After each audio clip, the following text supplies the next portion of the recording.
Hi guys, मेरा नाम है ज़ीशान शफीक और आप लोग देख रहे हैं आपका अपना यूट्यूब चैनल इलेक्ट्रिकल नॉलेज। नए आने वाले दोस्तों से रिक्वेस्ट है कि इस चैनल को सब्सक्राइब करें। सब्सक्राइब के साथ साथ इसके साथ बेल आइकन को प्रेस करके ऑल नोटिफिकेशन को टर्न ऑन कर लें। वीडियो अच्छी लगी उसे लाइक करें और दूसरे दोस्तों से शेयर भी करें। आज की वीडियो का हमारा टॉपिक है ओहम लॉ। ओहम लॉ, या इसको ये भी कह सकते हैं कि relationship between current, voltage and resistance. ये दोनों एक ही चीज़ हो सकती है कि ओहम लॉ या करंट के और वोल्टेज और रेजिस्टेंस के आपस में बीच में क्या ताल्लुक़ है, रिलेशनशिप। फर्स्ट ऑफ ऑल अगर ओहम लॉ की बात करें, ओहम लॉ के दो पार्ट्स हैं। पहले पार्ट में ओहम लॉ ये कहता है current is directly proportional to the voltage. आपकी किसी भी सर्किट के अंदर बहने वाली जो करंट है वो वोल्टेज के डायरेक्टली प्रोपोर्शनल है। मतलब ये कि जैसे जैसे वोल्टेज बढ़ेंगे करंट भी बढ़ती जाएगी और जैसे जैसे वोल्टेज कम होते जाएंगे करंट भी कम होती जाएगी। प्रैक्टिकली इसी तरह है कि जैसे हम देखते हैं कि किसी भी कोई चीज़ को धकेलना हो तो अगर हम उसको धकेलने के लिए ज़्यादा ताकत इस्तेमाल करेंगे तो वो ज़्यादा दूर जाएगी। अगर हम कम ताकत इस्तेमाल करेंगे तो वो कम दूर जाएगी।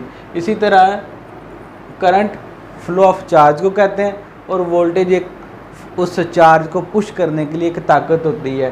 तो जैसे जैसे वोल्टेज या वो ताकत जो पुश कर रही है वो बढ़ती जाएगी तो उसके नतीजे में जो बहने वाली करंट है, फ्लो ऑफ चार्ज है, वो भी बढ़ता है। एनर्जी या वोल्टेज कम होते जाएंगे उसके नतीजे में बहने वाली करंट भी कम होती जाएगी। इसको अगर रिलेशनशिप की शक्ल में लिखना रहे तो करंट ये प्रोपोर्शनल का सिंबल है।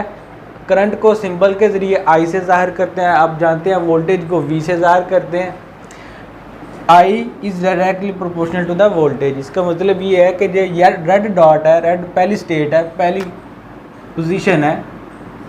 मतलब ये है कि अगर हम वोल्टेज को बढ़ाएंगे, ये ऊपर जा रहा है, जैसे वोल्टेज को बढ़ाएंगे तो करंट भी ऊपर जाएगी। दूसरी पोजीशन ये हो सकती है कि अगर हम वोल्टेज को कम करते हैं, डाउन करते हैं, तो करंट भी डाउन हो जाएगी। ये दोनों एक साथ ही बढ़ते हैं और एक साथ ही कम होते हैं। करंट की मिकदार वोल्टेज से बिल्कुल डायरेक्टली प्रोपोर्शनल। जैसे जैसे वोल्टेज बढ़ेंगे करंट बढ़ेगी, जैसे वोल्टेज कम होंगे करंट कम होगी। नंबर 2, ओहम लॉ का दूसरा पार्ट ये है कि current is inversely proportional to the resistance at the same time. जहाँ पर current is directly proportional to the voltage है, दूसरा रूल ये है कि current is inversely proportional to the resistance. Current के इलेक्ट्रिकल चार्ज के बहाव को कहते हैं, रेजिस्टेंस और इस बहाव के दरमियान आने वाली रुकावट को कहते हैं। करंट और रेजिस्टेंस एक दूसरे के 180 डिग्री अपोजिट हैं। ठीक है, अगर हमने किसी भी सर्किट के अंदर करंट की तादाद को, करंट की नंबर ऑफ़ एम्पेयर्स को बढ़ाना है तो क्या करना पड़ेगा, हमें से रेजिस्टेंस को कम करना पड़ेगा। अगर रेजिस्टेंस ज़्यादा हो जाएगी तो नंबर ऑफ़ एम्पेयर्स कम हो जाएंगे। Current is inversely proportional to the voltage. I current को कहते हैं, रेजिस्टेंस का सिंबल आर है, आई प्रोपोर्शनल 1/R। इसका मतलब ये है कि जैसे हमने रेजिस्टेंस को कम किया, ये पहली पोजीशन है रेड वाला, जैसे रेजिस्टेंस को हमने कम किया तो करंट उसी तरह बढ़ जाएगी। ठीक है, और दूसरी पोजीशन ये है कि अगर रेजिस्टेंस हमने कम करने की बजाय ज़्यादा कर दी तो करंट हो जाएगी कम। जैसे कि हमारा फ़ैन के साथ लगा हुआ रेगुलेटर है, जैसे हम उसको घुमाते हैं तो उसकी स्पीड कम हो जाती है और अगर हम उसे एंटी क्लॉकवाइज दूसरी तरफ घुमाते हैं तो उसकी स्पीड ज़्यादा हो जाती है। होता क्या है कि अगर हम उसको घुमा के सेंस के अंदर ऐड कर देते हैं और नंबर ऑफ़ एम्पेयर जो जाने वाले ज़्यादा नंबर ऑफ़ एम्पेयर जो टोटल सर्किट के नंबर ऑफ़ एम्पेयर है वो फ़ैन को कम जाते हैं तो उससे फ़ैन की स्पीड कम हो जाती है। अगर उसके रेजिस्टेंस को कम कर दिया जाए तो जो नंबर ऑफ़ एम्पेयर जो जाने वाले होते हैं वो फ़ैन की तरफ जाने वाले नंबर ऑफ़ एम्पेयर वो ज़्यादा हो जाता है, फ़ैन तेज़ हो जाता है। अगर किसी भी सर्किट के अंदर हमने रेजिस्टेंस को कम कर दिया तो उसके नतीजे में करंट ज़्यादा हो जाएगी, और अगर रेजिस्टेंस को ज़्यादा कर दिया तो करंट कम हो जाएगी। ये दोनों एक दूसरे के इन्वर्सली प्रोपोर्शनल है। सेम टाइम अगर इसको अगर हमने लिखना हो तो इस तरह कह सकते हैं I is equal to V/R, इसे ओहम लॉ कहते हैं। ठीक है, I is equal to V/R। I मतलब करंट, वोल्टेज मतलब V मतलब वोल्टेज, R मतलब रेजिस्टेंस। इसके फार्मूले के मुताबिक हम लोग V की वैल्यू भी निकाल सकते हैं। V की वैल्यू क्या होगी, I और R को मल्टीप्लाई करेंगे तो V आ जाएगा। अगर हम R की वैल्यू निकालना चाहते हैं तो ये R ऊपर चला जाएगा, I नीचे आ जाएगा, तो R की वैल्यू हो जाएगी V/I। मतलब ये इसमें टोटल 3 क्वांटिटीज़ है। ओहम लॉ के अंदर टोटल 3 क्वांटिटीज़ हैं। इन 3 में से अगर हमको किसी 2 की वैल्यू मालूम होगी, 3 में से किसी 2 की वैल्यू मालूम होगी तो हम तीसरा निकाल सकते हैं। जैसे कि हमारे पास अगर वोल्टेज और रेजिस्टेंस है हम तो करंट निकाल सकते हैं, करंट और रेजिस्टेंस है तो हम लोग वोल्टेज निकाल सकते हैं, वोल्टेज और करंट है तो हम लोग रेजिस्टेंस निकाल सकते हैं। ठीक है, और अगर ये थोड़ा समझने में प्रॉब्लम हो रही है तो एक ये डायग्राम होती है, V सर्कल बनाया होता है, V और IR।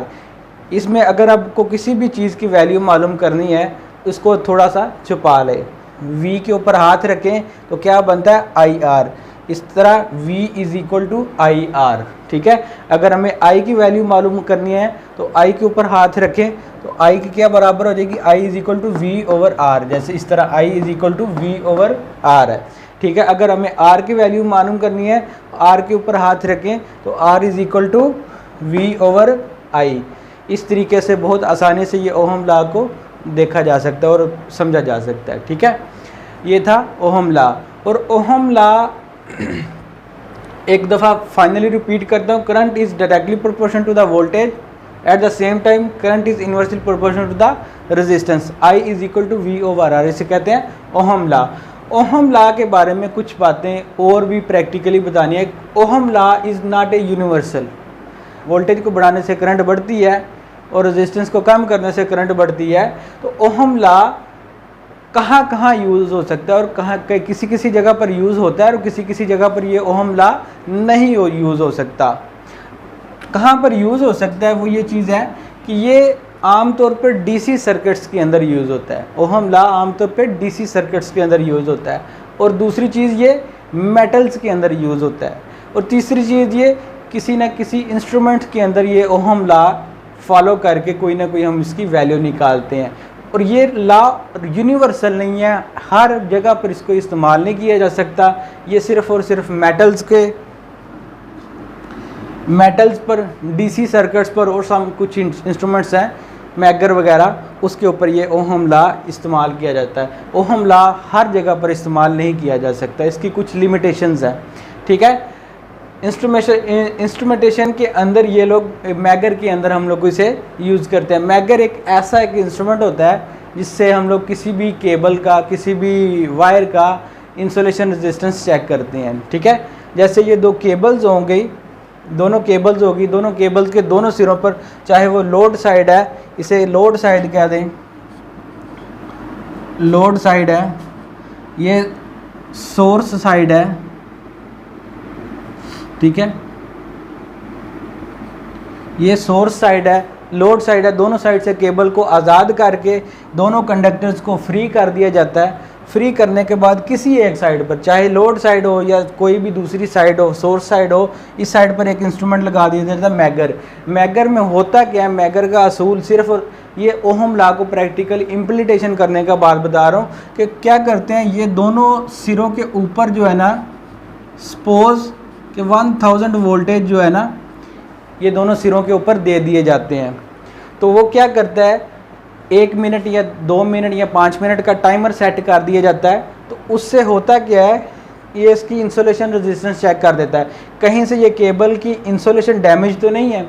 अगर इन केस ये डैमेज होगी तो ये दोनों केबल अगर फॉर एग्जांपल एक जगह से डैमेज होगी तो इसका जो अंदर मेटल है, कॉपर है, दूसरे से कॉपर से जुड़ सकता है, तो वो क्या होगा, शॉर्ट सर्किट हो सकता है। तो प्रैक्टिकली ओहम लॉ, ये मैगर के ज़रिए वोल्टेज दिए जाते हैं।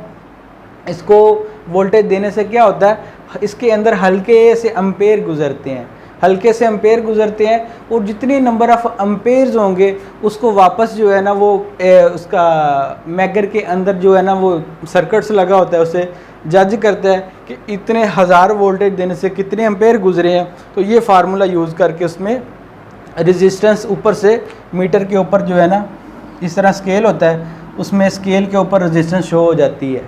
तो वो किस तरह करते हैं, 1000 वोल्टेज देते हैं तो फॉर एग्जांपल अगर 1 मिली एम्पेयर वापस 1000 वोल्टेज देने से 1 मिली एम्पेयर करंट गुजरी उस सर्किट के अंदर, तो वो इस फार्मूले के तहत क्या करेंगे, R = V/I, ठीक है, V/I के हिसाब से फार्मूला सेट करके तो आपको बता देंगे कितनी रेजिस्टेंस है, 1 ओम है, 2 ओम है, 10 ओम है। प्रैक्टिकली ये मेगा और गीगा ओम्स के अंदर होती है, ठीक है। और ये प्रैक्टिकली ओहम लॉ 3 चीज़ों में यूज़ होता है, डीसी सर्किट्स में होता है, किसी मेटल्स के अंदर होता है, या किसी इंस्ट्रूमेंट वगैरह के अंदर होता है ये प्रैक्टिकली यूज़, ठीक है। होपफुली आप लोग इस ओहम लॉ को समझ चुके होंगे। और आप दोस्तों से रिक्वेस्ट है कि नए आने वाले दोस्त जो उन्होंने चैनल अभी तक सब्सक्राइब नहीं किया उस चैनल को सब्सक्राइब करें, वीडियो अच्छी लगी है तो लाइक करें और कमेंट करें, और इसके साथ साथ अपने दूसरे दोस्तों से भी ये वीडियो शेयर